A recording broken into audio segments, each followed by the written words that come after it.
তো আঙ্কেল দেখা যায় নার্সারি থেকে আমরা অনেকে ফল এই পার্সিমন গাছটা কিনি কিন্তু 4-5 বছরেও ফল ধরে না, এটার মেন কারণটা কি? এটার কারণ হচ্ছে আমাদের দেশে ইন্ডিয়া থেকে যে চারাগুলো আসে জি, এগুলো আমাদের ফল ধরে না, এগুলো অত্যন্ত শীতের অঞ্চলের, শীত প্রধান দেশের ফল। আচ্ছা, এই জন্য আমাদের এটা ফল ধরে ফল না। ধরে না। এখন এই পার্সিমনটার বাজার দাম কেমন? এটার আসলে এখনো বাজার সেভাবে সৃষ্টি হয়নি, তবে আমি এখান থেকে 1000 টাকা কেজি 1000 বিক্রি করে। করতে পারি। এটার ফুল ফল ধরা কোন মাস থেকে কিভাবে, বা এটা যদি একটু বলতেন।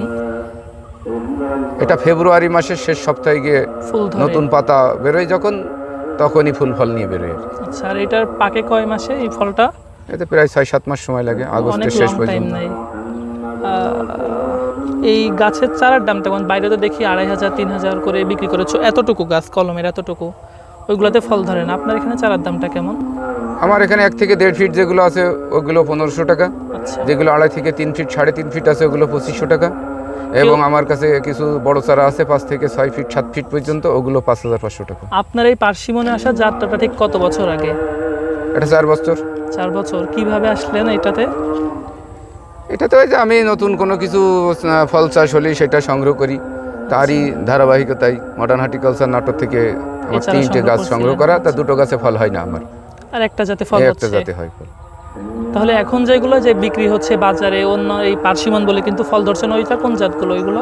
ওগুলো অধিকাংশ মনে হয় সম্ভবত ইন্ডিয়ান জাত। ইন্ডিয়ান। ওইগুলোতে ফল ধরবে কি আদেও? ওগুলো আমাদের আবহাওয়ায় গাছই বৃদ্ধি পায় না, মারা যায় আস্তে এই আস্তে। জন্য ফল ধরে না। তো আজকে আমরা গাছ কেনার পরেও পার্সিমন কেন ধরে না সেটার মেন কারণ হয়তো আপনারা জানতে পেরেছেন। আপনাদেরকে একটা কথাই বলবো, আপনারা যারা অরিজিনাল পার্সিমন গাছের চারা খুঁজছেন, যারা কিনতে চাচ্ছেন ফল দেখে গাছ দেখে, তারা কিন্তু সরাসরি আঙ্কেলের এখানে চলে আসতে পারেন। তো আপনারা যারা চাচ্ছেন পার্সিমন ফল সংগ্রহ করতে বা গাছ সংগ্রহ করতে, চারা সংগ্রহ করতে, তারা নির্দ্বিধায় এখানে চলে আসতে পারেন।